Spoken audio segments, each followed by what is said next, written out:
Good morning and welcome to IU Sports Sunday here on WGCL. Nick Rotacap with you on the final day of November, which means it's about to get really fun in the world of college football, if it hasn't already gotten to that point, because we now know number one versus number two in Indianapolis in 6 days' time to crown a Big Ten champion and likely the top seed in the college football playoff.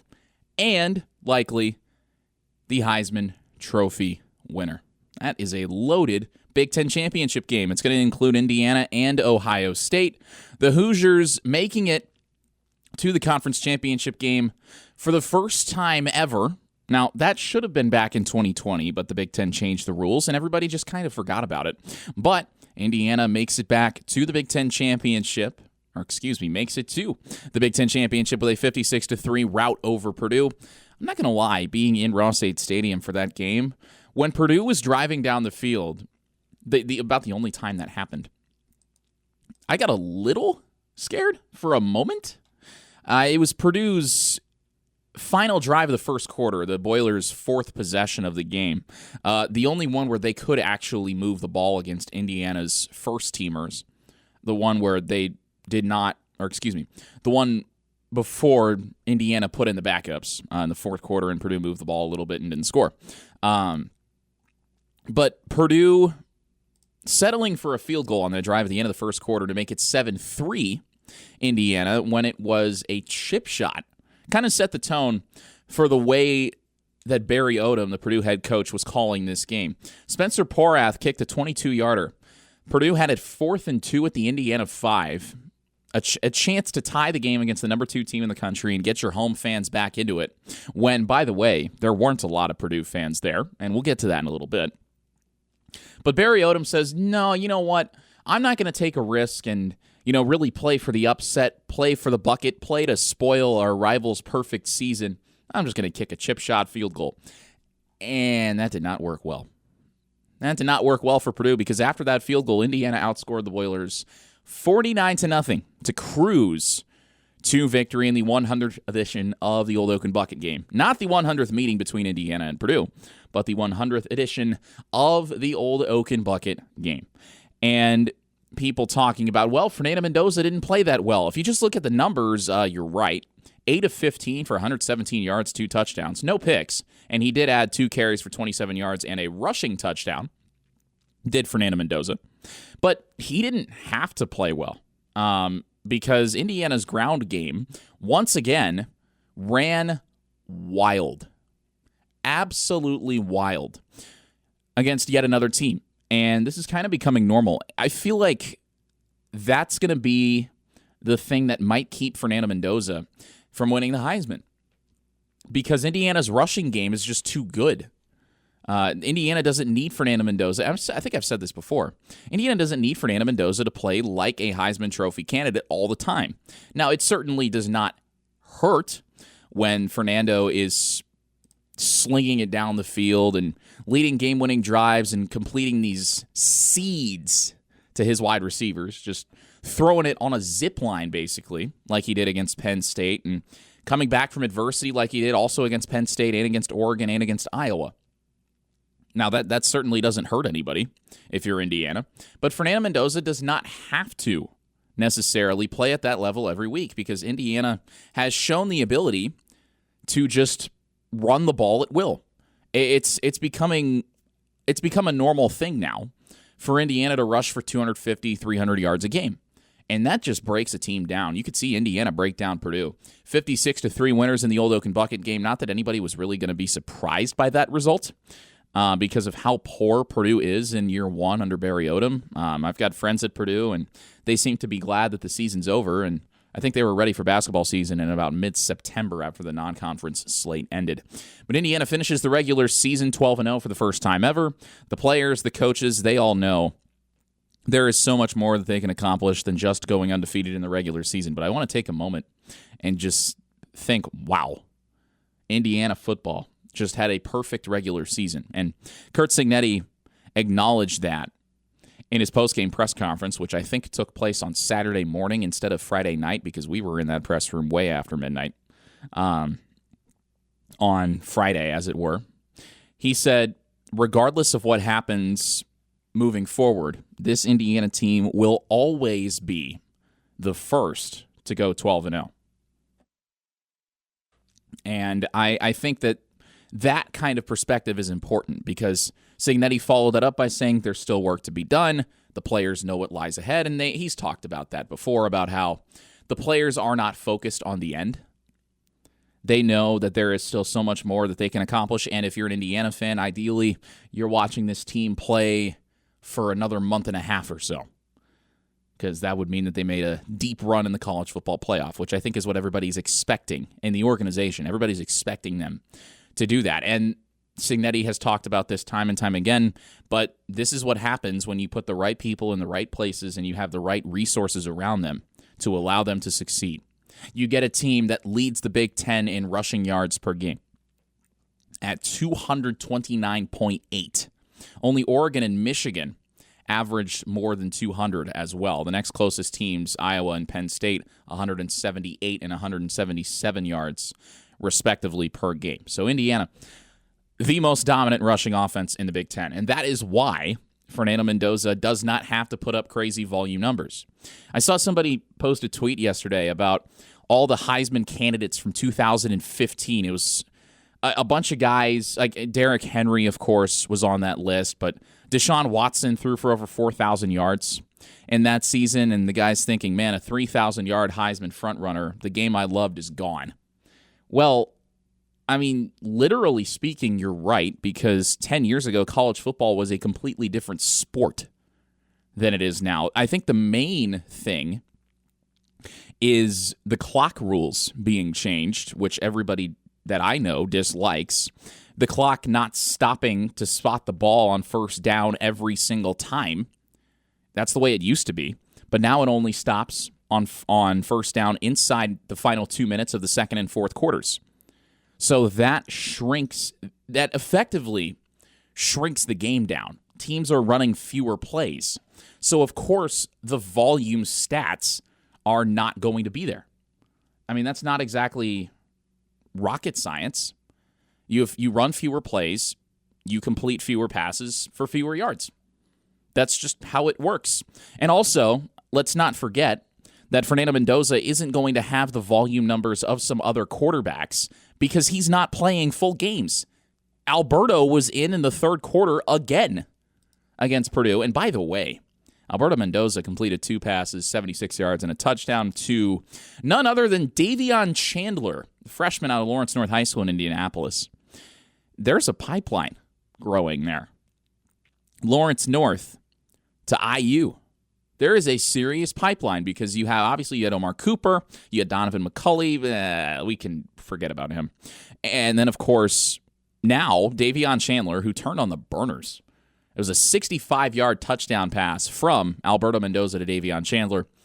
Chandler was actually Indiana's leading receiver against Purdue. Omar Cooper, 3 catches for 64 yards and a touchdown. Elijah Surratt, 3 for 41 and a touchdown. Omar Cooper, a ridiculous 43-yard touchdown grab where he made about 5 guys miss. I don't know how in the world he stayed on his feet. But I saw Purdue's secondary in person against Illinois earlier this year, and that is about what I expected from them. Very poor tackling, very poor coverage, etc. But Monsoon Sales, the next in the pipeline, coming from Lawrence North down to Bloomington, he is a 5-star wide receiver in the class of 2027, and he could be the next man up. As far as that Lawrence North to IU pipeline is concerned, we got to see that in the Old Oak and Bucket game. Alberto Mendoza also ripped off a 58-yard run, tiptoeing down the sideline, almost outran everybody. I am very interested to see what Indiana's quarterback room looks like next year, because I seriously think Alberto Mendoza is a good option. Obviously, Cignetti does too, because he recruited him to James Madison, and as we know now, Curt Cignetti has a great eye for talent. I mean, he's a guy who recruited Stephen Daly from Kent State, the Indiana edge rusher, who, by the way, wasn't even starting when the season began, first of all. But Stephen Daly now, 13.5 tackles for loss this season for Indiana. Stephen Daly last year played on a that's not the first time I've said that. Stephen Daly played on a Kent State team last year that did not win a game. They went 0-12. And Curt Cignetti goes in the transfer portal. This is a year after getting C.J. West, the game-wrecking nose tackle from Kent State, who is now in the NFL with the San Francisco 49ers. This is a year after getting Stephen Daly from Kent State. Cignetti goes back to Kent State after they went winless and says, hey, give me Stephen Daly. And Stephen Daly leads the team in tackles for loss at 13.5. He didn't even start until Kellen Wyatt unfortunately got hurt about halfway through the season. But Daly was a force against Purdue on Friday night. Just a disruptor. 6 tackles, 4.5 tackles for loss. By far the team leader. He had 4.5 of Indiana's 10 tackles for loss. That is categorically insane. Stephen Daly. It just goes to show that, it doesn't matter where you play. One, Curt Cignetti is going to find you if you're good. But 2, there's talent everywhere. Sometimes you just need the right stage to shine. And that's where Stephen Daly has found himself now. He's got a chance to be a real game changer for Indiana in the postseason. And we've got number 1 Indiana, not number 1 Indiana, not yet. Number 1 Ohio State against number 2 Indiana. The first ever number 1 versus number 2 Big Ten championship game. I mean, there have only ever been a handful of number 1 versus number 2 games. And Indiana's in it. And it's in Indianapolis on December 6th, which, by the way, is in 6 days' time at Lucas Oil Stadium to crown the Big Ten champ, to crown the top seed in the college football playoff, to crown the Heisman Trophy winner in all likelihood. There is a world where both teams just say, well, we want to stay healthy and get ready for the CFP, and they just play their second teamers. I don't think that's going to happen. And it's a shame that some people are saying, well, this is a meaningless game. No, it's not. Conference championships still mean something, if not to you, to the players, to the coaches, to the fans of these teams. Maybe not as much to Ohio State, just because their name is synonymous with success on a national scale. I'm not going to sit here and tell you that a Big Ten championship would be as significant to Ohio State as it would be to Indiana, because I wouldn't be telling you the truth. Because Ohio State, and they just won a national championship last year. They've won, 16 straight games now since they lost to Michigan last year? So, yeah, they're more used to success on this stage than Indiana is. But I would bet my bottom dollar, this is not gambling advice, but I would bet my bottom dollar that Ohio State is still going to fight tooth and nail for every inch on Saturday to try to win a Big Ten championship for Ryan Day. Because Ohio State fans, whenever they lose a game, they're posting Ryan Day's address on Twitter, which is a very normal thing to do, by the way. I'm saying that sarcastically. But no, these are two teams that have absolutely everything to fight for on Saturday, I would argue. If nothing else, just to claim a conference championship. I don't know how some fans have pigeonholed themselves into the mindset that conference championships don't mean anything because of the college football playoff. You're telling me you wouldn't want to be the number 1 seed in the playoff? You wouldn't want to claim the crown as the Big Ten's best? You wouldn't want to add another win to your undefeated season? You wouldn't want to cement your quarterback's case as the Heisman Trophy winner? I'd want to do that. I know Indiana's going to want to do that. Especially when Ohio State's Brian Hartline is posting on Twitter and giving Indiana bulletin board material, which, good luck with that, because I don't think that's a good idea. Ohio State's offensive coordinator, Brian Hartline, posting on Twitter pretty much immediately after the game, as in Ohio State, Michigan. Best O-line and running backs in the country. Best tight ends in the country. They do it all.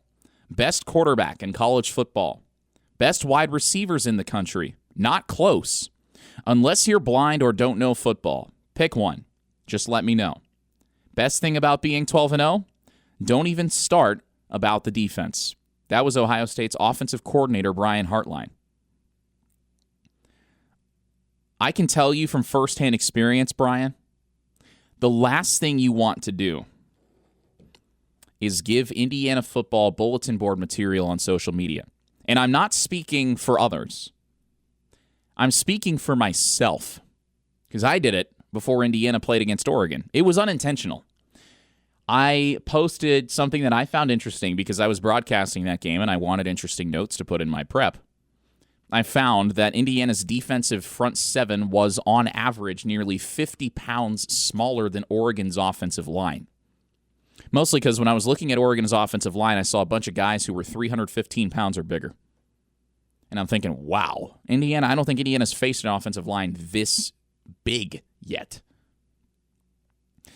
So I posted that, and I said Oregon's O-line is on average 47 pounds larger than Indiana. Indiana's defense, I should say. Whereas if you flip it, there was less than a 20-pound discrepancy. Well, Bryant Haynes, Indiana's defensive coordinator, found that Twitter post. He quote tweeted me, said, "Oh no, didn't know how small and defenseless we're going to be." And then Indiana proceeded to dog walk Oregon's offensive line. They made life miserable for Oregon quarterback Dante Moore in that game.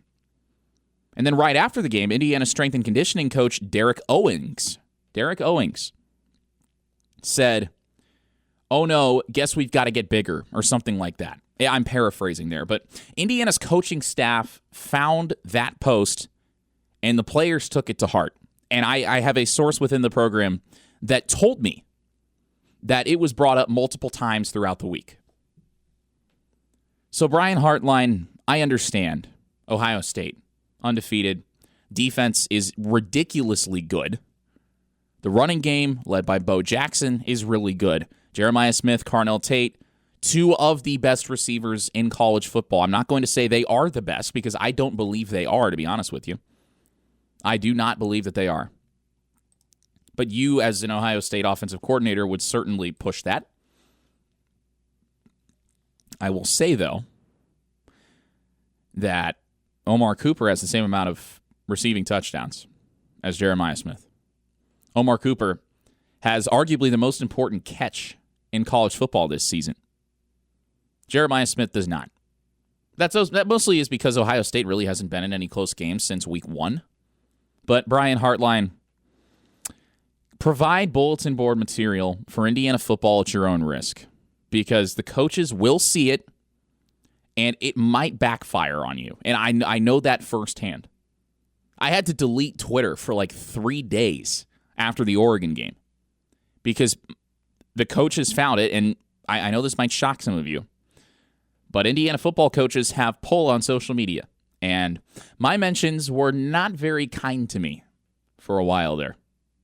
Not very kind. And I was not trying to talk smack. I was pointing out facts. Anybody could have done the same math and come up with the same numbers that I did. I triple-checked it. It was at like 2 a.m. on a Wednesday because I was working on my broadcast prep, and that's what you got to do. But it blew up in my face. And I was sitting in the press box in Eugene, Oregon after the game, and I was thinking, oh no, what did I just get myself into? I wonder if Brian Hartline is going to be sitting in the coach's booth at Lucas Oil Stadium on Saturday wondering the same thing. You're listening to IU Sports Sunday on WGCL. Back here on IU Sports Sunday, Nick Rotacap with you, and I'm just still thinking about Brian Hartline, Ohio State's offensive coordinator, choosing to explicitly say that his team is the best in college football and then go position group by position group. Best quarterback, best running back, best wide receivers, and it's not even close. That could be very bad for him. That could be a very bad decision. I mean, it's one thing for a fan to say that, because fans say that kind of stuff all the time, and the teams know to just tune it out. But for a coach to come out and say that, you are really poking the bear. Really poking the bear. Good thing is we'll settle it on the field. We'll find out. Does Ohio State have the best quarterback, best running back, best receivers, best defense, best offensive line in college football? We'll find out at Lucas Oil Stadium this Saturday, 8 o'clock on Fox. And oh, by the way, if you don't want to listen to Gus Johnson call the game, well, you can mute the game and sync it to WIUX Student Radio. I'll be on the call for that game. That is going to be awesome. I grew up a Colts fan, watching and going to games at Lucas Oil Stadium. By the way, I think there's a pretty important one today. But to call a game at Lucas Oil Stadium of this magnitude is a privilege, and I am very thankful for the opportunity. Indiana blowing out Purdue, again, not really surprising because of where these two teams are, and that's actually something that Curt Cignetti talked about, because Curt Cignetti has now outscored the Boilermakers 122-3 in his first 2 seasons coaching in the Old Oak and Bucket game. And he said it's kind of just a statement on where these two programs are, because he was actually very courteous about it, and I think most people who listen to Cignetti talk know that what he said before last year and during the season last year was very out of character, and he has acknowledged that and saying that he had to get people fired up.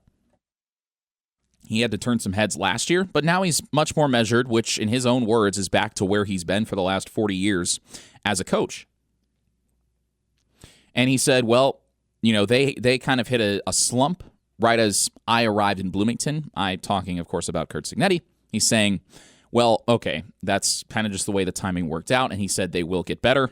Talked about how Barry Odom is going to improve the roster and going to have more success moving forward, which I think is true. Purdue is at one of the lowest points that it's been at in a long time. I mean, they were playing in a Big Ten championship game less than 5 years ago. I didn't say they won it, but they were playing in the Big Ten championship. That is a fact. Whether or not you like the Big Ten West, Purdue won it. And Purdue still holds about a 30-game edge in the all-time series against Indiana. Purdue has historically been more successful, and I don't doubt that the Boilers will get back to where they've usually been, like where they were under Jeff Brom. Because Jeff Brom getting the Louisville job, that is because he had a lot of success at Purdue, including going to a Big Ten championship game.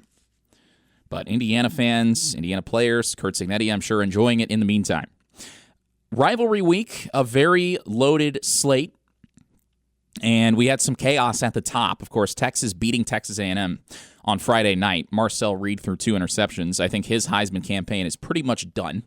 If it was not done when Texas A&M nearly lost to a very bad South Carolina team.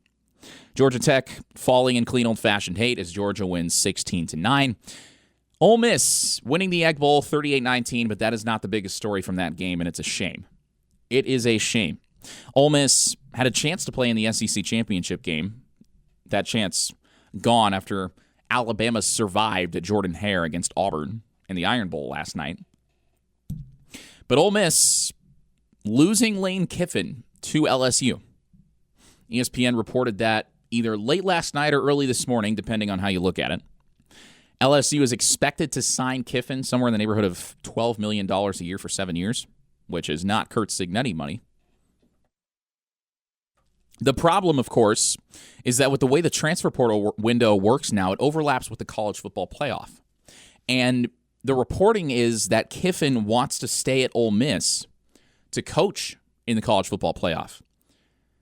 But if I'm an Ole Miss player or an administrator, Kiffin has dragged this out for over a month.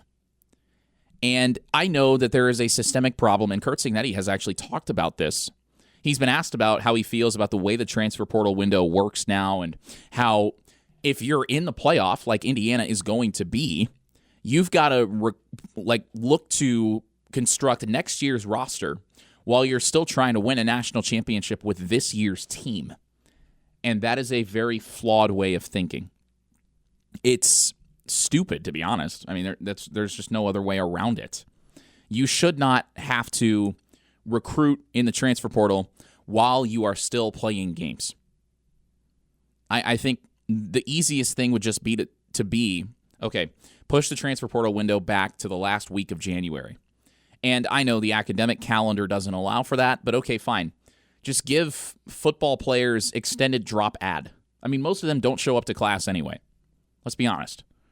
Give them an extended drop ad period. Delay it till February or something. And then just call it. Move the portal window back. Because otherwise it's just not fair. It's not fair to anybody. It's not fair to the coaches, not fair to the players. It should not be that the transfer portal window, there is only one window, and it overlaps with the CFP. Because now you've got an Ole Miss team, and I know this is an IU show, we're in Bloomington, but Curt Cignetti has spoken about how the system needs to be overhauled because nobody really knows what's going on, and it just doesn't make a whole lot of sense. And I feel bad for the Ole Miss players. You just went 11-1, had one of your best seasons in program history, and your head coach is going to skip town. Not to mention, he was actively shopping himself around in the middle of the season to both Florida and LSU, putting his family on private planes while supposedly leading your team. You just won your rivalry game. You're going to be in the college football playoff at 11-1 in the SEC. And your head coach is leaving. And because of your head coach's impending departure, you might get punished by the committee. If they can keep Florida State out from Jordan Travis being injured 2 years ago, they can at least knock you down because your head coach is either going to skip town early or is already with 1 foot out the door while still coaching your team. I don't know how he's going to be allowed to do both because of the transfer portal window being in January. I don't know how either school is going to be okay. Yeah, Lane, you're leaving Ole Miss, but we'll allow you to coach them, said LSU. I don't think they're going to like that. I think they want him in there ASAP, a la James Franklin at Virginia Tech. Saying, hey, no, you're coming here now, you're getting to work. That's it. A mess. That's how I would describe it. That is how I would describe it. It's a slap in the face. A slap in the face to Ole Miss and to its players. I'm sure LSU's excited, but it's just not a good way to do things. Not a good way to do things at all. Elsewhere, around rivalry week, as far as the college football playoff is concerned, Texas Tech beat the brakes off West Virginia. Oregon ran away from Washington at Husky Stadium. I think the Ducks are going to be scary. I do. I know Indiana beat them at Autzen. And Oregon has a reputation for losing big games. I mean, you saw what happened in the Rose Bowl last year. But Dante Moore is still really good. He's still got really talented guys around him. And there are NFL players on that Oregon defense. Mateo Uiagalelei and Tatum Tuioti, among others. And as we know, Oregon's secondary is loaded. Loaded. Absolutely loaded. The Ducks. So I would be intrigued by an Indiana-Oregon rematch at some point during the CFP. I think that would be a really good game.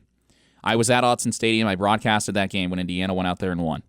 I think that matchup would be really, really good. Alabama surviving in the Iron Bowl, so the conference championship games are all set.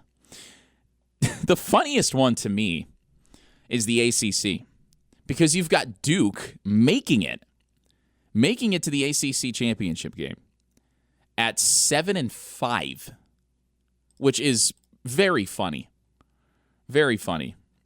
By the way, Kentucky, what in the world? 41-0 losers to Louisville. In Louisville. I thought the SEC was supposed to be so big and bad, right? Where a middle-of-the-pack SEC team would dog walk Indiana. That's what I've been told anyway. That's what I've been told. When you look at these margins of victory, I know the transitive property does not apply in college football, but humor me for a second. Louisville, an ACC team who had made a little bit of noise early in the season, but finished at 8-4. A solid year. A solid year for the Cardinals, but not good for the expectations that people had for them. That's that they had for themselves, I would say. Texas beat them by 3. Beat Kentucky, I should say. Texas beat Kentucky by 3. Louisville beat Kentucky by 41 and shut them out. Ole Miss beat Kentucky by 7. Louisville beat Kentucky by 41 and did not allow a single point.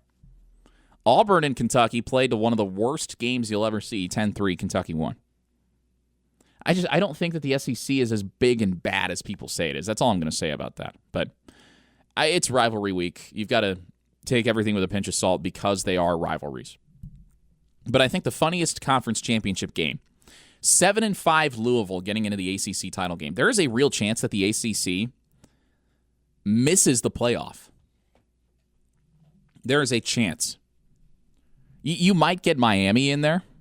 I think you probably will just because of the brand. I don't think they're going to do well. But you might get Miami in there. You really might. Elsewhere, the SEC Championship, Georgia, Alabama once again. The Big 12, BYU, Texas Tech, and of course the Big 10, Ohio State and Indiana. One of those things is not like the other. Duke and Virginia. The ACC, that's going to be very, very interesting, shall we say. And by the way, for those of you who were talking about how bad Indiana's non-conference slate was, take a look at who's playing for the Conference USA title. Kennesaw State. Head coach Jerry Mack turned that program around fast. Kennesaw State going to Jacksonville State on Friday night to play for the conference championship. Crazy, huh? It turns out Indiana kind of knew what they were doing. Old Dominion almost in the Sun Belt Championship. Not quite. Troy versus James Madison. But Kennesaw State playing for a conference title and its 10th win of the season on Friday. Good for them. Good for them. Good for Dexter Williams, the former IU quarterback who won the Old Brass Spittoon in 2022. But that's an Indiana non-conference opponent playing for a conference title.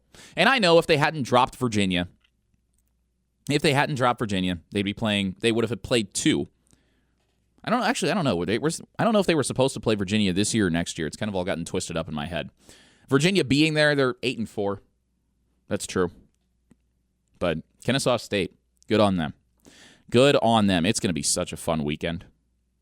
Not just in college football, but because IU basketball, beginning Big Ten play this week. They're in Minnesota on Wednesday night, 7 o'clock tip in Minneapolis at The Barn, as it's known. And then on Saturday, Darren DeVries takes his team to Gainbridge Fieldhouse to take on Louisville. It's going to be a ranked matchup. It's going to be a very fun game. The Hoosiers yesterday, 100-56 winners over Bethune-Cookman.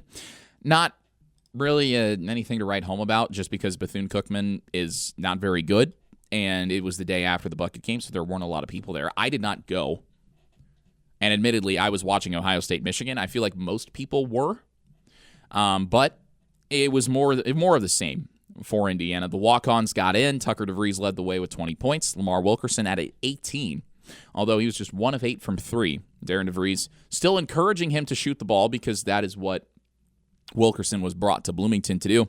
Also in double figures, 3 other players, Trent Sisley, Sam Alexis, and Nick Dorn, all had 14 points for the Hoosiers. Nick Dorn, who was injured to begin the season. Dorn, 4 of 5 from three-point range. And Connor Enright, 3 points, 4 rebounds, 7 assists, and a steal. That's a very Connor Enright stat line. Some people might criticize his spot in the starting 5, but I think Enright a very good addition to this team because of how he plays. I mean, on Tuesday, we'll talk about that Kansas State game for a second. I know it was 5 days ago now. First chance we've had to address it on this show. Kansas State had the nation's leading scorer at the time, and we talked about P.J. Haggerty, about how he, at least going into that game, got to the free throw line a lot. Scored seemingly at will, averaged nearly 30 points a game before Kansas State got blown out by Indiana. But Enright was giving P.J. Haggerty fits on Tuesday. You could tell by Haggerty's body language. You could tell by just his play. His play was not good. Indiana won that game 86-69. And P.J. Haggerty was off. Haggerty got 16 points, but he was 7 of 17 shooting. So 16 points on 17 field goal attempts. Not very efficient. Haggerty also turned the ball over 6 times, most of which were travels, during which he was guarded by Connor Enright. So good on Enright, because Enright is kind of the embodiment of what Darren DeVries has preached for Indiana men's basketball, which is, hey, you are going to play at max effort at all times on both offense and defense. That's what Enright does. He's diving on the floor for loose balls. He's guarding everybody super close. He's getting in guys' heads, and it works. He's not going to score 15 points a night. He's not going to grab 8 rebounds a night. He's not going to have 7 assists a game. He's going to do a little bit of everything, and he's going to do it well. And he guarded the nation's leading scorer like it was nothing. He got into his head. He gave Haggerty nightmares all game against Kansas State. That atmosphere at Assembly Hall on Tuesday night, I was pleasantly surprised. I called that game, and I was expecting it to be a little bit more muted than it was, because usually when you don't have students there, that's just kind of how it is. You know, you've got an older crowd, they're maybe less likely to be a little rowdy, but Indiana started fast in that game. The crowd got into it, and Kansas State really never recovered. I mean, Indiana, it was an avalanche in the first half. Indiana led by 12 at the break, and the lead was bigger than that. The lead was bigger than that early in the first. I think it was like 20-4, if I remember correctly. You look at the run that Indiana was on to start this game. I mean, 6 minutes in, it was 17-4, and then 6.5 minutes in, Tatum Connerway made a 3. It was 20-4 Indiana over Kansas State. And then from there, K-State went on a little bit of a run. But you spend so much energy trying to get back into a game, recovering from a 16-point deficit, and they didn't have enough to, in the words of Mike Woodson, get over the hump. Indiana was able to keep him at arm's length after halftime. Really, really impressed by that game. And then Bethune-Cookman, kind of more of the same. But I think Darren DeVries' shocker hit the nail on the head. Wow, the coach is right about something, I know. But when the shots don't fall, this is what we saw against Incarnate Word and Lindenwood.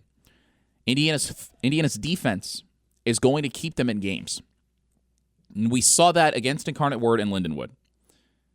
But the difference between those games and Kansas State is that when Indiana could not shoot the 3 against Kansas State, they still found ways to score effectively. They scored 47 points in the second half.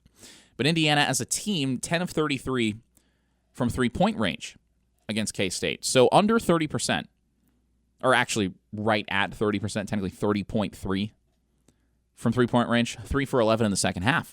But they still shot 47% from the floor. They took a lot of twos. They were getting more paint touches, which is one of the things that we were kind of hoping that Indiana was going to do more of. When the three-point shot doesn't fall, don't just keep chucking up bad shots. Get into the paint, and that is what Indiana did against Kansas State. Reed Bailey looked like a completely different player than he had through the first 5 games for Indiana. He looked confident. He looked aggressive. He looked assertive against K-State. There were kind of some questions going into that game. Is Sam Alexis going to take his starting spot? Because Alexis had looked better. He had looked more consistent. But Reed Bailey looked really good against K-State. 21 points, a game high, 13 of which came at the free throw line, by the way. Tatum Connerway had 19. He also had 7 turnovers, but, you know, that's kind of his play style. He takes some risks passing the basketball, and that is something that Indiana talked about having to clean up, was the turnovers. But still finding a way to score 86 points when the three-point shot doesn't fall as much as you want it to. That is what is so impressive about this Indiana team. I don't know if they're going to go shot for shot against Louisville. I think that's a very tall task. It's a Louisville team that beat Kentucky earlier this year, among others. But I think Indiana could win that game off the back of defense and paint points. I really do. I think Indiana could hang with anybody if the defense is as good as it was against Kansas State. You can stop the nation's leading scorer. I think you can stop anybody. You're listening to IU Sports Sunday on WGCL. Back here on IU Sports Sunday, Nick Rodecap with you. Thanks so much for joining us. It is cold. It is cold outside. It is gross. Cold, windy. The snow is gone here in Bloomington. I know it snowed a lot in northern Indiana, a little bit in Indianapolis. I think it's fortunate for all parties involved that the bucket game was not played on Saturday in West Lafayette, because I think travel up there would have been a mess. It would have been a mess because the weather was terrible. It was still cold on Friday at Ross-Ade Stadium, but I feel like cold and gray and disgusting is a very apt description for that place. IU fans took it over. No ifs, ands, or buts about it. There was a lot of red. A lot of red in the Ross-Ade Stadium bleachers in West Lafayette. And I've got to say, I don't know if I was expecting a lot of Purdue fans to be there, because in the past, in the games that I've been to, yes, I have friends at Purdue, so I have gone to Ross-Ade Stadium for football games in the past. In the games that I've been to, I've usually seen a lot of fans, regardless of Purdue's record or who they're playing. And I saw I think it was about a 50-50 split. And then once it got ugly, it sounded like an IU home game with fewer people, because IU fans couldn't sell out the place on their own. I don't think anyone was expecting them to. But you could have gotten into Ross-Ade Stadium for under $30 on Friday night and sat pretty close to the field. So perhaps the narrative of, Purdue fans are going to show up no matter what, I think that's finally done. And I don't blame them, to be clear. I don't think that Purdue athletics, as far as football goes, is in a very good spot at all right now. And I started some discourse about this on Twitter, actually. Shocker, I know. You can follow me on Twitter at NICKRODECAP, at Nick Rotocap. I talked about this, and I maybe should have phrased it a little bit better. I think I should have phrased it better. But the gist of what I was saying was in response to a Purdue writer thinking that, or asking the question, not necessarily believing it, but asking the question that Barry Odom, could he do what Curt Cignetti is doing? And the quote that he led with, this is an On3 story, so it's behind a paywall. But the quote that he led with, quote, Purdue's got every single thing that is needed to have a really, really successful football program. I disagree. I don't think that they do. I don't think Purdue has the monetary or administrative support for football the way that Indiana does, the way that Indiana did when Curt Cignetti was hired. Cignetti has talked about this before. He praised Pam Whitten and Scott Dolson for their apparent commitment to build a winning football team at IU. And IU started investing heavily in football in 2021, but it didn't pay off at first. And so my point that I made was that as far as football goes, Purdue doesn't have as much NIL money as Indiana. And everything that I've heard about athletic director Mike Bobinski says that people want him fired because he missed on the Ryan Walters hire, and then he missed on the Barry Odom hire. At least that's what it looks like right now. It's 1 year in, and his roster was terrible. I would give him a couple more years, to be honest. If it's not trending in the right direction in year 3 or 4, then you have to make a decision, a la Ryan Walters. Although he only got 2 years. To be fair, he was terrible. Very bad fit as a head coach. No knock on him. But I finished it by saying that Curt Cignetti caught lightning in a bottle, and what he's done at Indiana will likely never be replicated.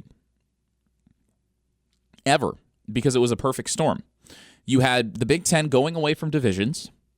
Indiana had been stuck in the Big Ten East, playing Ohio State, Michigan, Michigan State, and Penn State every single year. Now, Michigan State's a rivalry game, but there was a time when Michigan State was good, believe it or not. I know it's hard to believe looking at them now, but they used to be a good program. And even Rutgers was difficult for Indiana, also in the Big Ten East. And Maryland has had some decent seasons, not under Mike Locksley, but before him. They're actually decent. Locksley, what is he, like 17-44 in Big Ten play? I don't know how Maryland is keeping him around. I don't think he's the right fit for that place. I know he can recruit well, but he can't win. But what Curt Cignetti has done in Indiana will likely never happen again. And that's why whenever these national writers say, who's the next Cignetti? I laugh and I say there isn't one. There is no next Curt Cignetti. You cannot do what he has done somewhere else. You just can't. Because, one, let's admit it, Indiana lucked into a very easy schedule last year in the regular season. And I know it's not their fault, and I said that. I went on record last year, and I said that on Twitter. I said it's not Indiana's fault that the defending national champion, the defending Pac-12 champion, two teams that finished the year 8-5, and another team that was ranked in the top 20 at one point during the season in the college football playoff rankings. It's not their fault that all of those teams sucked last year. I don't think anybody expected Michigan to regress as hard as they did. Maybe because Jim Harbaugh left and they stopped cheating. Which, by the way, it's funny that Ohio State's sideline lost power multiple times yesterday, isn't it? I don't know. Once a cheater, always a cheater. That's what I think about Michigan. Once a cheater, always a cheater. But no, Indiana got very lucky with that schedule. But Curt Cignetti built a ton of momentum off of that year. And he's proven it this year that Indiana is here to stay. A lot of people thought Indiana was going to regress. And Cignetti said it after the bucket game. We went from 11-1 to 12-0. And I think, this is not his quote, this is me saying this, I think that's pretty good. Indiana's got a shot to be the number one team in the country at this time next week. Indiana's got a shot to be the top seed in the college football playoff when the selection show takes place in 7 days' time. Indiana's got a shot to have a Heisman Trophy winner for the first time ever. Is that good? I think that's a pretty good second year for Cignetti. And now it's going to get really scary for other teams. Because this is what Cignetti has done with a bunch of guys that nobody else wanted. And Fernando Mendoza actually talked about that. He called this team a bunch of misfits, a bunch of rejects, guys that nobody else wanted, guys that were replaced at their old schools. I mean, you look at I know high school recruiting rankings are kind of a crapshoot, but Indiana's recruiting class, high school recruiting rankings, whatever. Basically, as far as high school recruits go, this team does not have a lot of talent. If you look at it and they've got this many 5 stars or whatever. So as far as that goes, I'd say Cignetti has done more with less. Let's not forget, Elijah Surratt tied for the Big Ten lead in touchdown catches. He was a 0-star recruit coming out of high school. 0 stars. Aiden Fisher was a 3-star? Fernando Mendoza, 3-star. Not even a top 100 recruit. The point is, this success that Curt Cignetti is having will allow him to recruit some of the nation's best prospects. He's already got a great eye for talent, and he has a track record of doing more with less as a head coach. I think the future could only get better for Indiana football because they're going to be able to recruit anybody they want, not only out of the transfer portal, but out of the high school ranks as well. And Cignetti and his assistants are going to be able to develop them from there. You're listening to IU Sports Sunday on WGCL. Back here on IU Sports Sunday, Nick Rotacap with you. I hope it's a little bit warmer outside than it was when this show began. Hope you're staying warm as well, because it is frigid. Frigid out there. The cold might not impact some of you who have been here for a while, like me, but it impacted Fernando Mendoza on Friday night. The Indiana quarterback talked about it after the game. He said that was the coldest football game he's ever played in his career. That being, of course, Indiana's decisive win over Purdue, 56-3 in the Old Oaken Bucket game. But Mendoza struggled, and he looked cold before the game. You know, he's a kid from Miami. He spent his first couple of years of his college career at Cal. Probably never had to experience Midwestern cold like this. And it showed on Friday, 8 of 15 for 117 yards and 2 touchdowns. He looked very out of rhythm early in that game. Had a couple passes that were either off the mark or probably should have been intercepted. They were not, but very easily could have been. I know, if I had wheels, I'd be a bicycle. But it's worth noting that Mendoza could not handle the cold well. The fortunate thing for him and for Indiana's receivers alike is that Indiana is either playing in climate-controlled environments or in Southern California for the rest of the season. So Mendoza should not be affected by cold weather unless, I don't know, the roof breaks at Lucas Oil Stadium or Pasadena gets hit with an Arctic blast of cold air from the Alaska area. I don't know that either of those two things are very likely to happen, but Mendoza said this was the coldest game he's ever played in his career. So very fortunate. I guess that's one of the upsides of college football being played indoors or on the West Coast in the postseason, because the organizers and the powers that be want it to be as climate controlled and as I don't know what the right word for it is, which is kind of rare for me, but they want to have as much control over as many variables as possible, and that includes the weather. So you play it in domes or retractable roof stadiums, and boom, problem solved. And that begins this Saturday at Lucas Oil Stadium as Indiana plays in the Big Ten Championship game for the first time ever. Facing Ohio State, the Buckeyes have won, 17 straight games? Because they beat, I'm trying to think back to the playoff after they lost to Michigan. In the regular season last year, obviously the Buckeyes 12-0, just like Indiana this year.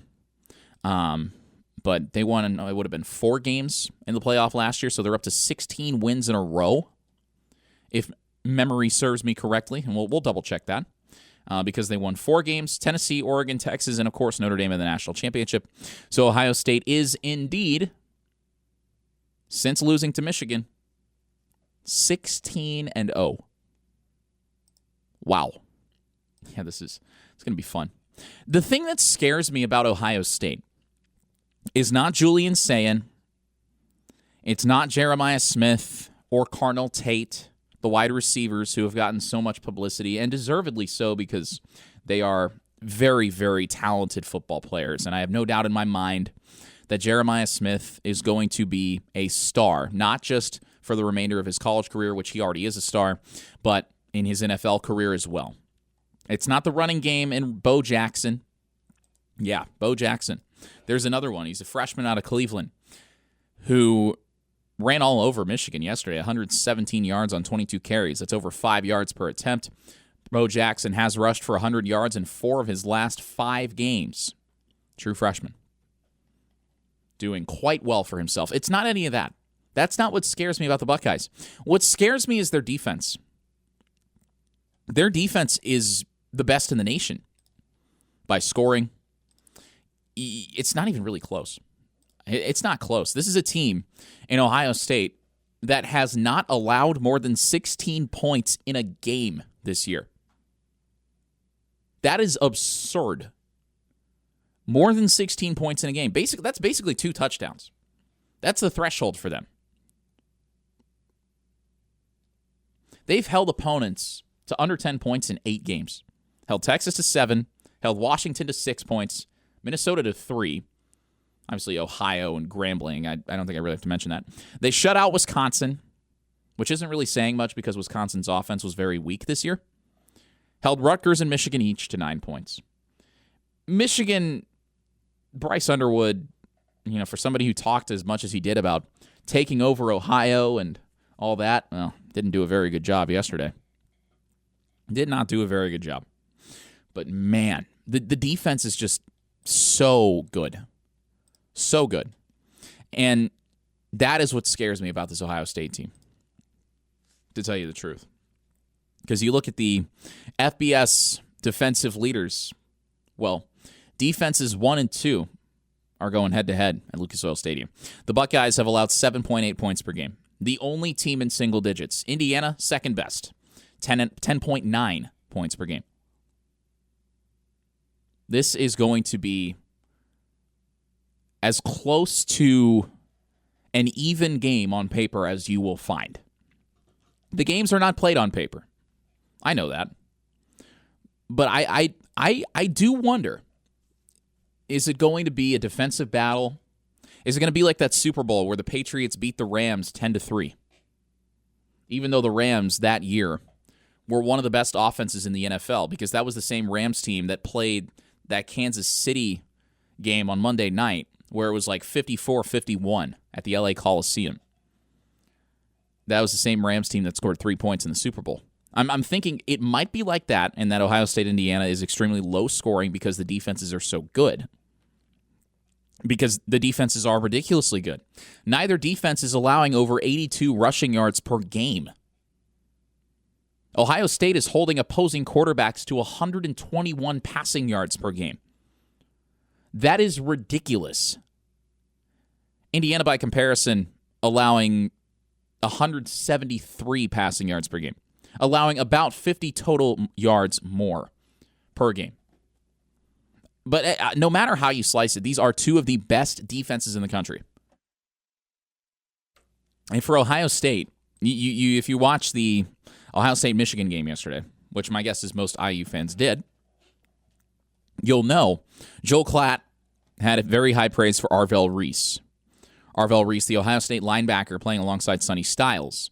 Reese, 6.5 sacks this year for the Buckeyes. He's a junior out of Cleveland. Didn't start until this year.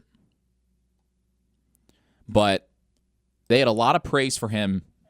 Klatt, the best saying, he has the best parts of Micah Parsons and Abdul Carter. That's a pretty good player comp, Arvell Reese. Also, of course, Caden Curry. 9 sacks for Caden Curry. He's an Indiana native.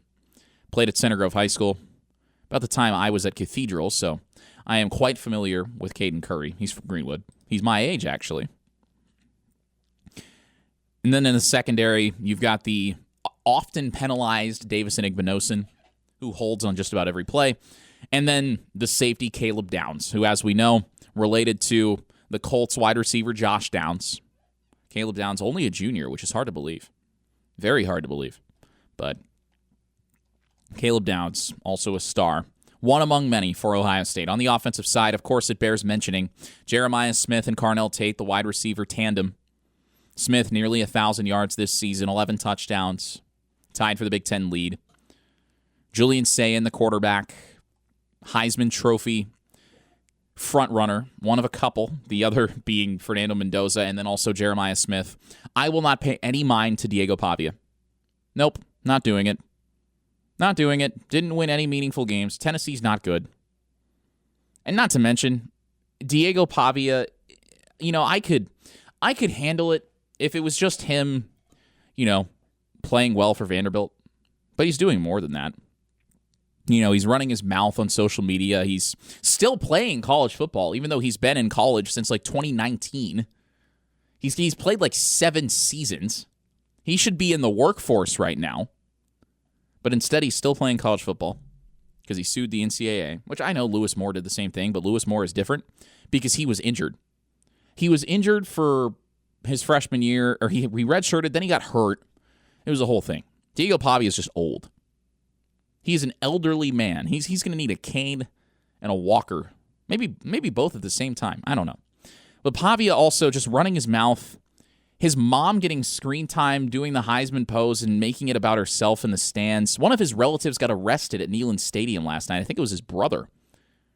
One of Pavia's relatives got arrested for public intoxication. It's just everything around him. It's so annoying. If Diego Pavia is a Heisman finalist, I don't think he is. But if he ends up in New York, it's going to be kind of like a Bo Nix situation from 2 years ago when the Heisman finalists were Jaden Daniels, Michael Penix. Those were the two frontrunners, Jaden Daniels and Michael Penix.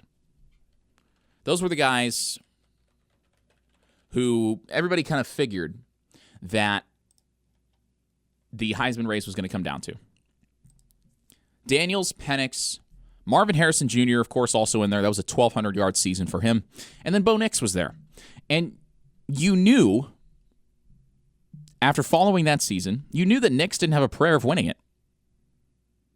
And I think he knew that in the speech that he gave. It was more of just a, I'm happy to be here kind of thing. Grateful for the opportunity. Surrounded by talented players, that kind of thing. You knew he didn't have a chance to win it. That's what it's going to be with Diego Pavia if he ends up in New York, which, by the way, Vanderbilt trying to claim New York as their own, saying that they're New York's SEC team. No. New York doesn't have an SEC team because it's New York, not in the southeastern part of the United States, notably. In the eastern, yeah, not in the south, unless you're speaking relative to the Arctic Circle, maybe. I thought that was funny. But this year, the Heisman race, you can kind of boil it down as far as the apparent favorites go. I'm not talking about numbers or anything like that because college football is a completely different game now than it was even 2 years ago just because of the way the rules have changed. Not for the better. But it's kind of Daniels and Penix against the rest. That's what it was 2 years ago. That's what it is now. With it, at least it appears to be Julian Sayin and Fernando Mendoza against the rest. I think that there is an argument for Jeremiah Love. I absolutely do. And I know he goes to Notre Dame, yada, yada, yada. IU fans don't like Notre Dame. I don't like Notre Dame as a school. I have gone on record. I have said that. I do not like them. I think their fans are elitists. I think they are wine and cheese people, which is ironic because most of them did not graduate from the school. I do not like Notre Dame. But I can acknowledge that what Jeremiah Love is doing is incredible. 1,500 all-purpose yards, nearly 1,600 actually. 20 all-purpose touchdowns, 17 of which have come on the ground. Yeah. Averaging 7 yards per attempt. That's pretty good. I think that's pretty good. Back-to-back 1,000-yard seasons for Jeremiah Love. And, of course, we know what he did against Indiana last year. And he has continued on that trajectory as a star running back, one of the nation's best. I think he absolutely deserves a seat in New York more than Diego Pavia. I do. The Heisman has kind of become a quarterback award. It is a quarterback award. It's like MVP in the NFL. The quarterback is the most valuable position on the field. That is true. That is true, but that doesn't mean Jeremiah Love doesn't deserve his flowers. I think that he is a very, very good player. I think he is one of the 4 best players in the country. Diego Pavia is not. We need to stop that. We need to stop that. As a collective, it needs to end. Because I think he's kind of a product of the ESPN SEC media deal. I think. Oh, we need a guy to push. Here's the Vanderbilt quarterback leading them to their first 10-win season in program history. Okay, fine. That's a cool story. Doesn't mean he deserves the Heisman. Because you look at what Vanderbilt has done this season. Yes, they're 10-2. Yes, that's impressive. They played 2 meaningful games-ish. Lost by 16 to Alabama and lost to Texas by 3. You look at the other ranked, I use ranked in air quotes, games that Vanderbilt played. South Carolina should not have been ranked, coasting off preseason bias. Missouri should not have been ranked. Not good.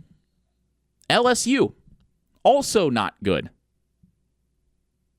Those were ranked games for Vanderbilt.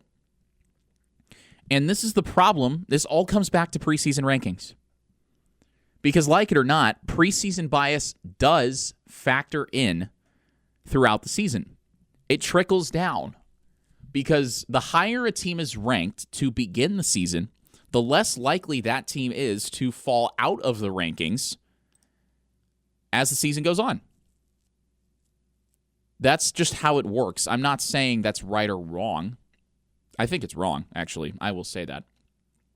You look at Texas, right? Texas was number 1 when the season began. Which, by the way, what did they do to deserve that? Other than have a Manning at quarterback. Even though Arch, his play has nothing to do with Eli or Peyton, who haven't been in college for 25 years or more, right? Peyton even longer than that because his pro career began in 98 when I was about -5 years old. I don't know why Arch Manning got the hype that he did other than his last name. He had done nothing to prove that he was deserving of any sort of Heisman hype. And you look at the guys who were hyped for the Heisman Trophy before the season. We're going to look at the preseason Heisman odds. This is another example of how awful preseason projections, preseason hype is at determining how good a player or a team is going to be as the year goes on.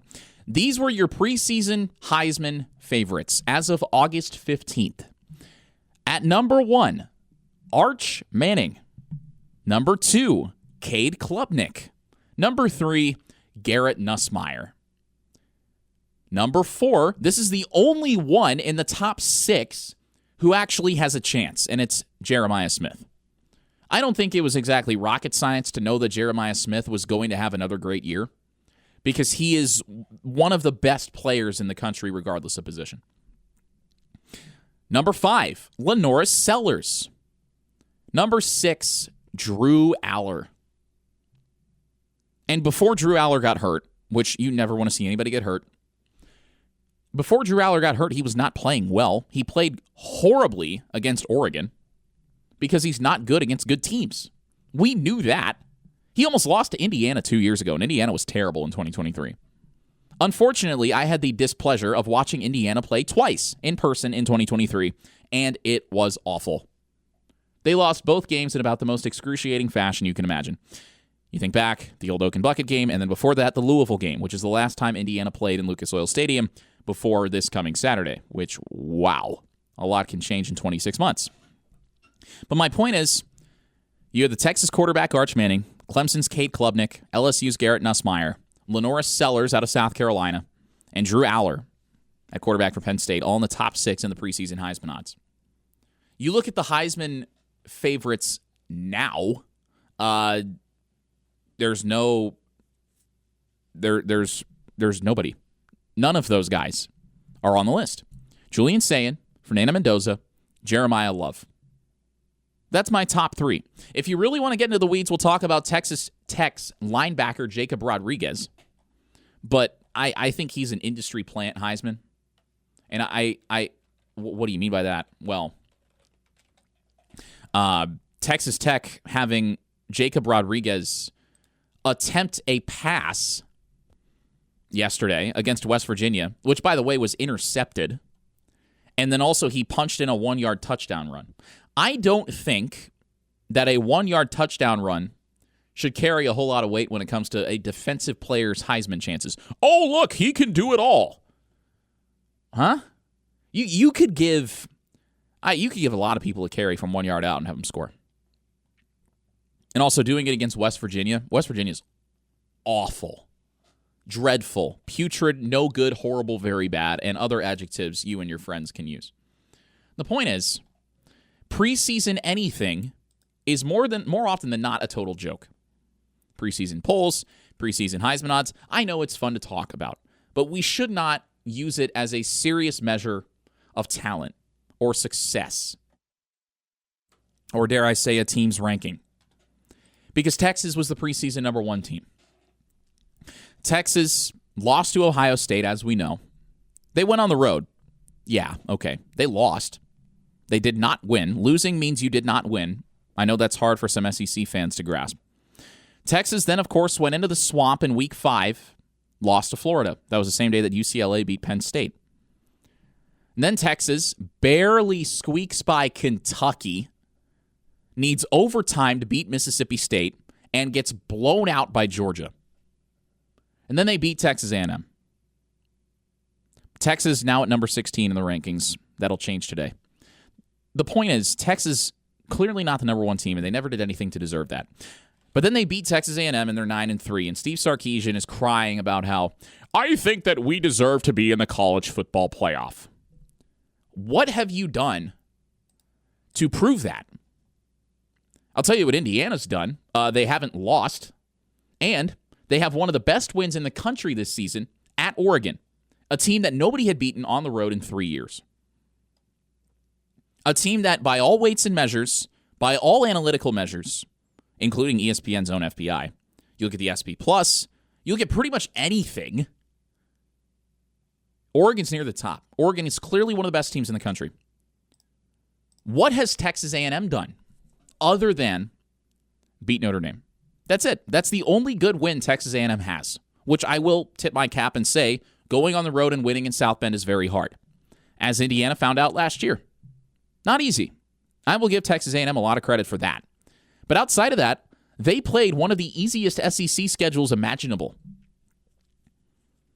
Their conference wins as follows: a 6-point win over Auburn, a blowout win over Mississippi State, a 17-point win over Georgia, a 3-point win against Arkansas, blowout wins over LSU and Missouri. And then, of course, South Carolina's total implosion, giving up 28 second-half points to lose by 1, and then losing to Texas. That's Texas A&M's conference resume. And then they had the good win against Notre Dame. Yes, I acknowledge that.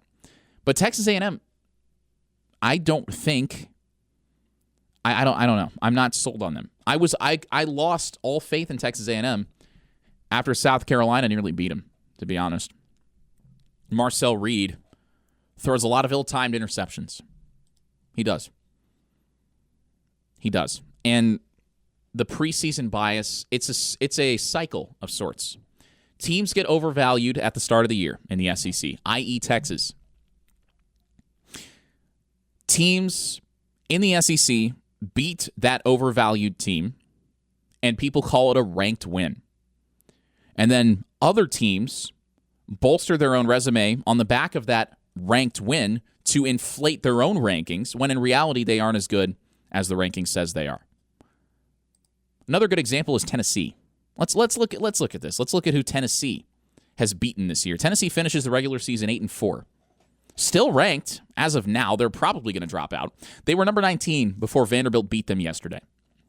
Tennessee's resume includes wins over Syracuse, East Tennessee State, Alabama Birmingham, Mississippi State, Arkansas, Kentucky, New Mexico State, and Florida. If you notice, those SEC teams, some of the worst in the conference. Clearly very bad. Their losses to Georgia, a blowout loss to Alabama, close loss to Oklahoma, and they got blown out yesterday by Vanderbilt. Tennessee is not good. But it's this cycle. SEC teams get ranked before the season. They beat up on each other, and everybody talks about, oh, look at how deep the conference is. Look at all these ranked wins. And then the cycle repeats because bad teams get ranked higher than they should be. Meanwhile, Indiana on the opposite trajectory when it comes to looking at how useless preseason rankings are. Because Indiana was ranked on the fringes of the top 25 at number 20 when the season began. They actually dropped to 23 after beating Old Dominion. Just keep winning. Beat a top 10 Illinois team. But the narrative after that game, 63-10 by the way, the narrative after that game was not, oh, wow, Indiana just beat a top 10 team by 53 points. That was not the narrative.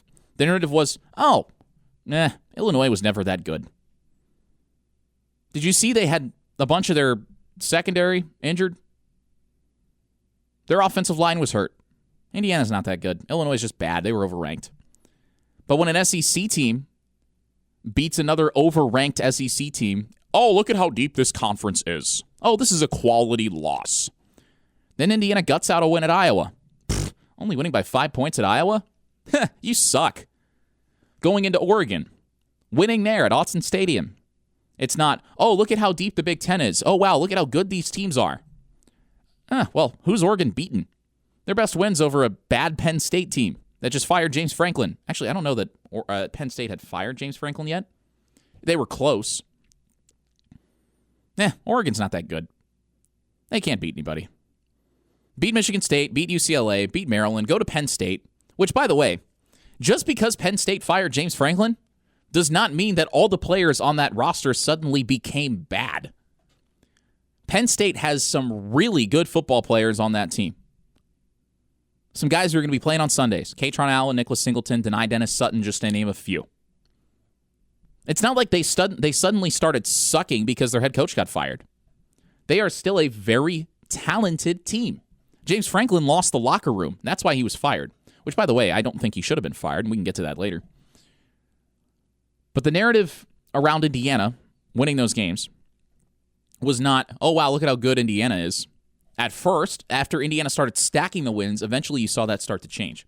But when Indiana beat Illinois, Iowa, and Oregon, or I would say specifically Illinois and Iowa, it's not, oh, wow, look at how deep the Big Ten is. Indiana's really gutsy for winning those games, blowing out Illinois, and then winning at Kinnick Stadium, which is a very tough place to play, by the way. It's, well, they're not actually that good because the teams that Indiana beat did not have the preseason resume boosted wins that the SEC teams do. That's the problem with preseason rankings. I would argue that before the transfer portal era, you could kind of rank teams in the preseason because there was less roster turnover.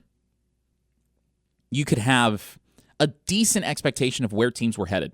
If they lose their senior starting quarterback, they're probably going to regress.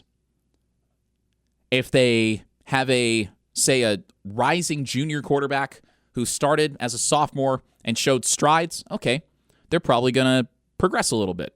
Maybe their defense just gets older instead of aging out. You could reasonably predict some of those things, right? Like Indiana in, say, 2019 or 2020. Michael Penix gaining experience, and I know he was hurt a lot, but Penix kept coming back, and it was clear that the talent was there. And he also had good talent around him. You think of guys like Ty Freifogel and Whop Phillier. You think guys like that coming back, okay, they are probably going to get better. And what did Indiana do after 2019? And Peyton Ramsey, by the way, should get a lot of credit because he was the one that led Indiana in that Old Open Bucket game in 2019. But the point is, those guys came back. Indiana was trending upward. You could do that back in the day. You can't do that now. I would be in favor of getting rid of all preseason rankings. Don't rank any teams until at least week 4. Because then you've got I'd say a big enough sample size to where you can use some computer models. For example, we'll go, I don't know, EPA per play, expected points added per play. Basically, how valuable is how good is this team's offense on a play-by-play basis?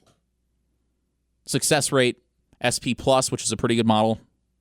Because generally, if you aggregate all of those models, you get a pretty good idea of who's who. I wouldn't use the FPI because the FPI is not good. You can use things like game control, average win probability. Aggregate those things together, you probably get something like the BCS rankings, actually. But we can rank teams based off of that. But we should not rank teams based on AP preseason votes in this day and age where so much changes on a year-over-year basis because it's just impossible. I don't think anybody can do it. We've shown over the last couple of years that AP voters can't. Texas and Penn State were in the preseason top 5. Clemson was in the preseason top 10. I don't know that, again, you couldn't predict how those seasons were going to go one way or the other. And that's why you shouldn't rank the teams before they play any games now. Indiana was barely in the top 25. Indiana is now the number 2 team in the country with a chance to be number 1 at this time next week if they beat Ohio State at Lucas Oil Stadium. And then if that happens, which is a huge if, obviously, because Ohio State, I've said this all year, is the best team in the country until proven otherwise. Reigning national champs, and they haven't lost since last year. The only team that can say that they won the last game they played last year, and they also have not lost this year. Regardless of who's on the team, they are still the best in the nation until somebody beats them. And then that team is the best team in the nation, most likely. If Indiana wins the Big Ten, then I would argue the Hoosiers have the 2 best wins in the country. The 2 best. Over Ohio State, and of course, over Oregon. It's going to be really funny to point and laugh at all the people who said Indiana wasn't good. Oh, their coach is a one and done. Indiana's going to regress. Oh, yeah, they beat Illinois. Sure.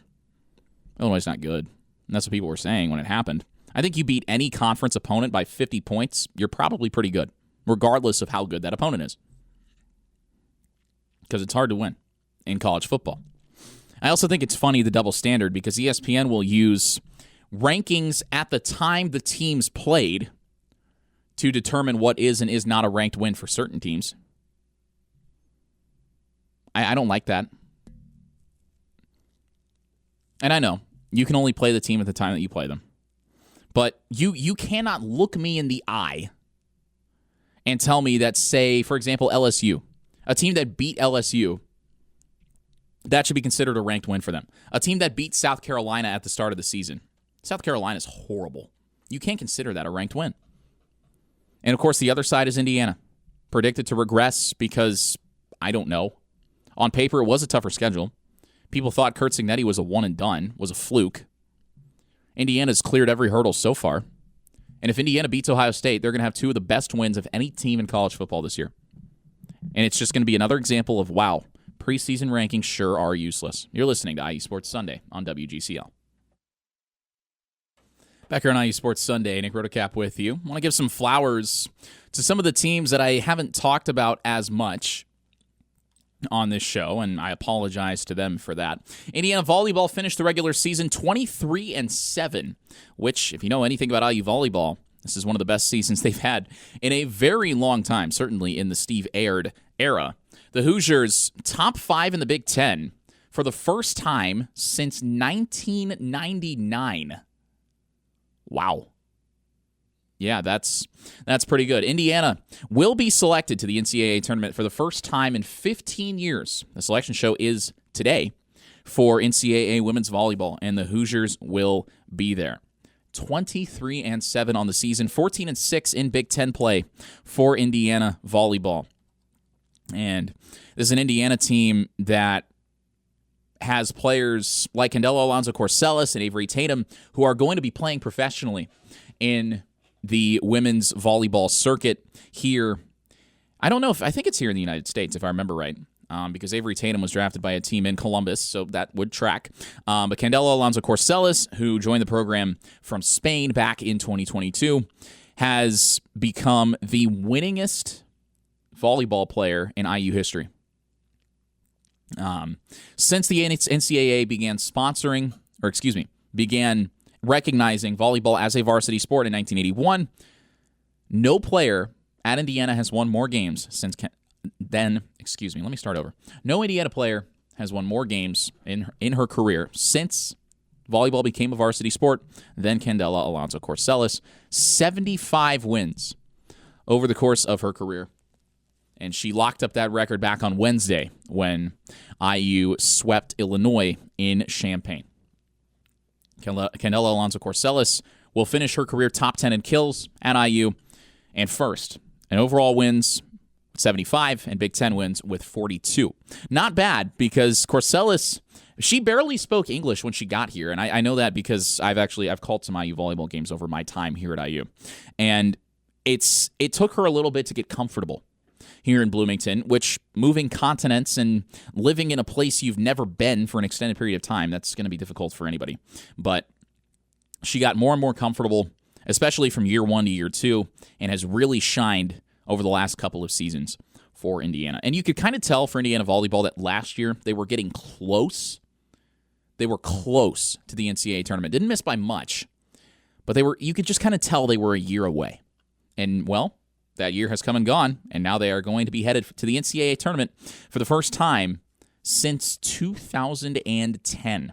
Wilkinson Hall, always a great place to catch a match. And if you were not able to do so this year, I encourage you to do so next year, because it is a very, very fun atmosphere to watch a game. And oh, by the way, Indiana women's basketball, 7-0, facing number 10 Iowa State today at 1:30 in Fort Myers in the Coconut Hoops Invitational, which, that's a heck of a name, I guess. I don't really think of coconuts when I think of Florida, but sure, we'll go with it. Iowa State, one of the nation's best teams, led by Audi Crooks, one of the nation's best post players, and Terry Morin's got her team humming along as per usual. So Indiana women's basketball is 7-0. Men's basketball is also 7-0.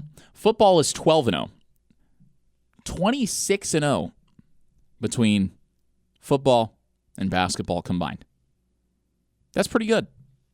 1:30 p.m. tip, Indiana, Iowa State women's basketball today. And, oh, by the way, men's swimming and diving is also undefeated, coming off a win at the Ohio State Invitational. And if you know anything about Ohio State swim and dive, you know that they are also usually pretty good. Indiana men's swim and dive, also top 5 in the country. It's just another year. Another year for Ray Lewis and company. I covered swim and dive my freshman year. The standard of excellence there is just ridiculous. It's just normal. It's normal for them to finish. If they don't win the Big Ten championship, they're usually in the top 2. And it's normal for them to have multiple national champions at the individual level. And it's also normal for them to finish top 10, even top 5 at the NCAA meet. That's just how it goes.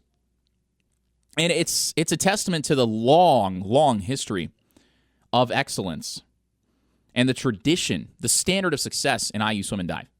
Of course, established by Hobie Billingsley and Doc Councilman all the way back in the 60s. I mean, Mark Spitz swam here. His picture is up at the Councilman Billingsley Aquatic Center, or as others know it, the SRSC. It's part of the SRSC, I should say. That's just how it goes. Swim and dive, good again, per usual. The men's team, 4-0. Women's team, 4-1. Yeah. It's just normal. And it's amazing that, we just kind of gloss over that. I should give them flowers more often on this show because they are phenomenal. That was the first program I ever covered, fall of my freshman year. I remember, I think the first coach's interview I ever did here at IU, this is 4 school years ago. I was sitting in Ray Luz's office, the IU swim coach, one-on-one, because I was the only reporter there. It was a Saturday morning. I think they had just swam against Michigan. Maybe it was Cincinnati. Maybe it was the scrimmage. I don't remember. Or the exhibition meet, I should say. It might have been the exhibition meet. But I'm sitting in his office. And this guy is one of the greatest swim coach anywhere one of the greatest swim coaches anywhere in the country right now. And I'm just in his office interviewing him one-on-one. And that was one of the cool things about covering a lesser publicized program like that, at least as far as IU media is concerned, was that you just got access to the coaches like that. Just walk in, sit in the stands, then go down there after the game and talk to the coach one-on-one. It's the only sport where I've ever been able to do that. So that's pretty cool. Swim and dive, humming along as per usual. They're back in action on Friday at the Councilman Billingsley Aquatic Center here in Bloomington. They take on Cincinnati. And we'll keep tabs on them throughout the year. Swim and dive championships take place in mid-March, usually around spring break.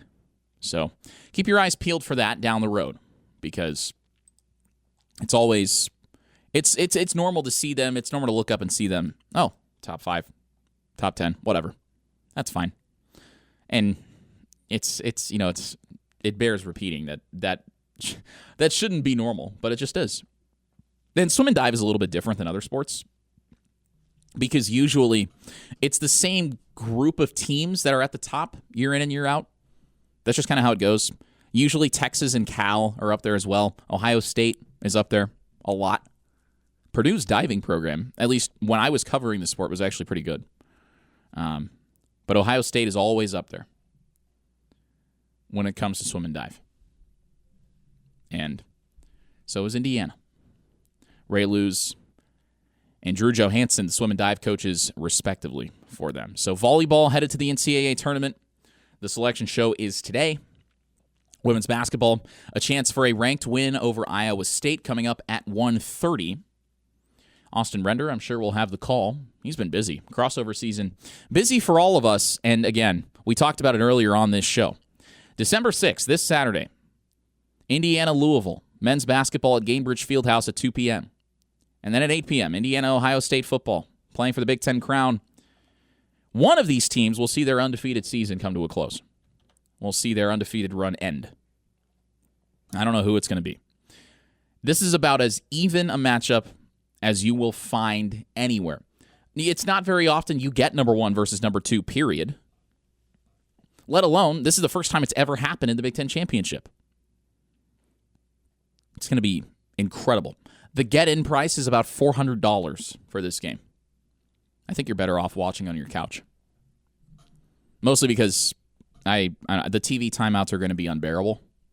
And at least when you're watching on your couch, you don't have to pay $15 to get up and go grab a beer, honestly. And if you're watching on your couch, you can listen to WIUX Sports. Zach Browning and I will have the call from Lucas Oil Stadium, which, again, I still have to kind of pinch myself, and I don't know that I can do it right now. But as a student journalist, I'm a senior. I was here when this team was terrible my freshman and sophomore years. To think that this is where we are now, we being Indiana University, Indiana football, to think this is the opportunity that I get. It's not about me, right? I just happen to be in the right place at the right time. I have the chance to call what could be Indiana's first ever Big Ten championship win. They had a share of the title in 1967, I believe. If it wasn't 67, I think it was 45. But I would argue that this becomes now the most important game in program history. I think last year it was the Notre Dame game, just because it was a college football playoff game. But that was not for a championship. That was to advance in the playoff. This is for a championship. For Indiana's first Big Ten championship win. To go 13-0 and be the unquestioned number one team in the land. That is the biggest game in program history. And I'm on the call. And I think that is such an awesome opportunity. And it would not be possible without the media school, without IU, obviously. I'm just lucky to be in this position and have a very small part to play. But suffice it to say, between that and the Louisville game, we're going to have plenty to talk about next week. You're listening to IU Sports Sunday on WGCL. Back here on IU Sports Sunday, this Lane Kiffin saga just keeps getting weirder. Slapping his team in the face by looking for jobs mid-season and then going to LSU or announcing that he's likely going to LSU. I don't know. He hasn't announced anything yet. The reporting coming out from ESPN is that LSU is expected to hire him. He is likely heading to LSU. And Marty Smith might be the loser in all this. He covers college football for ESPN. He's basically been held hostage in the Ole Miss facility since yesterday afternoon. Ole Miss was supposed to have a team meeting here in about 4 minutes. Pete Thamel tweeted that the meeting has been moved to later in the day. Has Marty Smith had a chance to sleep? Because this Lane Kiffin news that he's likely being hired by LSU, that news broke at, what was it? Yeah, 12:25. So just after midnight. Man, it's just, the whole thing just reeks. The whole thing reeks. Transfer portal window being during the playoff, Ole Miss being in the playoff. I don't know if Lane Kiffin's going to be allowed to coach them. I feel so bad for the players. I feel bad for the fans. Everybody is like, oh, wow, this is the best season we've ever had, and our coach is leaving us to go to Baton Rouge. And the committee's probably going to punish us for it. If they could punish undefeated Florida State for an injured quarterback, they can probably punish Ole Miss for a departing head coach. And there's no way Kiffin's going to be allowed to do both. Fortunately for Indiana, they locked up Curt Cignetti. That's what I think. The James Franklin firing, probably one of the dumbest in a while, because Penn State's not going to be able to get anybody. And all the other coaches who they were probably going to go after, Cignetti was number 1A. He's from that part of the country, of course, in the Big Ten, right? Cignetti got locked up. $15 million a year. He's not leaving. Matt Rule. What a funny hire that would have been. Matt Rule stinks. Iowa blew out Nebraska. Matt Rule is the James Franklin of James Franklins. If James Franklin can't win a big game, then Matt Rule is tripping and stumbling all over himself. Just laughable, man. That would have been such a joke if they hired him. Matt Rule is one of the biggest winners, too, of this whole coaching cycle, which started when James Franklin was fired. Well, there were others. I mean, Brent Pry got fired, too. But, James Franklin, Brent Pry, all right. A lot of coaches have been fired. Brian Kelly, of course. Brian Kelly's a terrible person. And I'm not going to say anybody deserves to lose their job, but I did not have much sympathy toward Brian Kelly, who killed a kid and then gave another kid brain damage. Not much sympathy for him. The great thing about Brian Kelly is that he's a bad coach, but he's an even worse person. And yeah, there's a whole can of worms that we can open up there. Unfortunately, we don't have time to do it. Colts, Texans, here on WGCL later today. I'm scared. Daniel Jones probably playing with a broken leg. The Texans' defensive front killed Josh Allen last week. That could be bad. C.J. Stroud likely back from concussion protocol. He's missed 3 games. That game kicks at 1 o'clock right here on WGCL. I'm going to go try to stay warm. It's cold outside. Hope you can stay warm as well. Exciting week in IU sports. The Hoosiers begin Big Ten play in men's basketball on Wednesday at Minnesota. Face Louisville and Indianapolis, 2 p.m. on Saturday on CBS. And then, of course, the Big Ten Championship, Indiana-Ohio State, at Lucas Oil Stadium, 8 o'clock on Saturday night. I'll have the call on WIUX Student Radio, 99.1 on your FM dial here in Bloomington, and at WIUX.org online. You've been listening to IU Sports Sunday right here on WGCL.